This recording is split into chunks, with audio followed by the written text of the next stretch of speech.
बुलेटिनच्या सुरुवातीलाच एक breaking news हाती येते। शेतकरी संप फोडल्याचा आरोप मुख्यमंत्र्यांवर केलाय। जयाजी सूर्यवंशी आणि संदीप गिद्दे यांना हाताशी धरून संप फोडल्याचा हा आरोप आहे। संप मागे घेण्यावरून अनेक वाद निर्माण होत आहेत। संप सुरूच ठेवण्याचा अनेक संघटनांचा निर्धार आहे। ज्येष्ठ शेतकरी नेते संपातच सक्रिय होणार।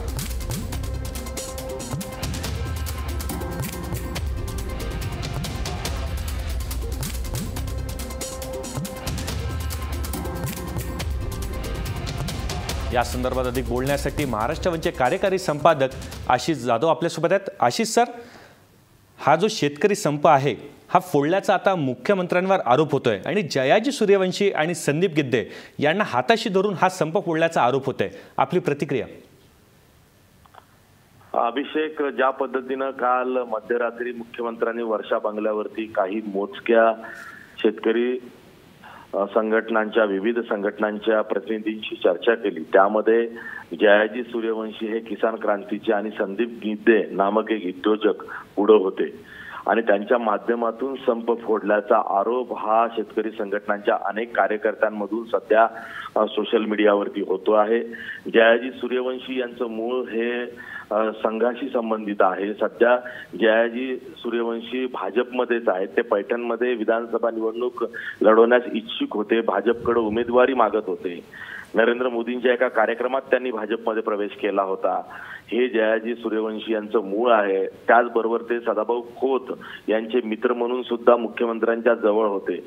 काही दिवसापूर्वी म्हणजे संप सुरू होण्याच्या 2 दिवसाआधी जी बैठक वर्षा बंगल्यावरती झाली, त्या बैठकीला जयाजी सूर्यवंशी आले होते आणि तिथंच ही बोलणी झाली होती की संप हा निर्णायक टप्प्यावर आला तर मागे घ्यायचं आणि तशी बोलणी करायची। काल संध्याकाळी पुणतांब्यावरनं काही नेते निघाले, ज्यामध्ये संदीप गिद्दे नावाचा कराडमधला एक कृषी प्रदर्शनी भरवणारा उद्योजक आहे। हा संदीप गिद्दे तोच आहे ज्याला मराठा मोर्चामध्ये सुद्धा घुसखोरी करत असल्याबद्दल कोल्हापूरमध्ये जबरदस्त मारहाण मराठा कार्यकर्त्यांनी केली होती। हाच संदीप गिद्दे पुणतांब्यामध्ये घुसला आणि तिथं घुसखोर म्हणून त्यांनी काम केलं। समन्वय समितीमध्ये आला आणि तिथून तो कालच्या बैठकीमध्ये होता। अनेकांचं असं म्हणणं आहे किंवा तसा आरोप आहे की संदीप गिद्दे आणि जयाजी सूर्यवंशी यांना आधीच मॅनेज केलं गेलं होतं आणि त्यांच्या माध्यमातून जे भाजपशी संबंधित शेतकरी नेते आहेत त्यांच्याशी चर्चा करून संप मिटल्याचं एकतर्फी जाहीर करण्यात आलेलं आहे।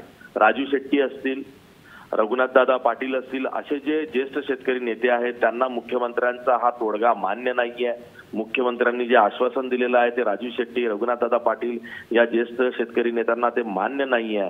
म्हणूनच आता इथून पुढे राजू शेट्टी असतील, रघुनाथदादा पाटील असतील यांच्या नेतृत्वात बाकीचे जे अनेक वर्षांपासून शेतकरी नेते वेगवेगळ्या संघटनांमध्ये काम करतायत ते एकवटतायत। एकीकडे संप मिटला असं मुख्यमंत्र्यांनी जरी जाहीर केलं असलं तरी आज अनेक ठिकाणी संप तसाच सुरू आहे। ज्या पुणतांब्यामध्ये या संपाची सुरुवात झाली तिथं सुद्धा आता सकाळी फूट पडलेली आहे। तिथं सुद्धा जे बैठकीला गेले होते किंवा जे बैठकीच्या निर्णयाशी फॉर आहेत अशा नेत्यांना धक्काबुक्की मारहाण झाल्याच्या सुद्धा प्रकार पुढे आलेले आहेत। अनेक ठिकाणी लोक रस्त्यावरती आलेले आहेत। संप मागे घेण्याची अनेकांची तयारी नाहीये। संप एकतर्फी फोडला गेला आहे अशी खंत अनेक जण व्यक्त करतायत। त्यामुळं सर्वांशी चर्चा करून यातनं मार्ग जो काढायला पाहिजे होता तो न काढता काही मोजक्या मंडळींना हाताशी धरून मुख्यमंत्र्यांनी संप फोडला असा आरोप होतोय। धन्यवाद आशिष सर, तुम्ही दिलेल्या माहितीबद्दल।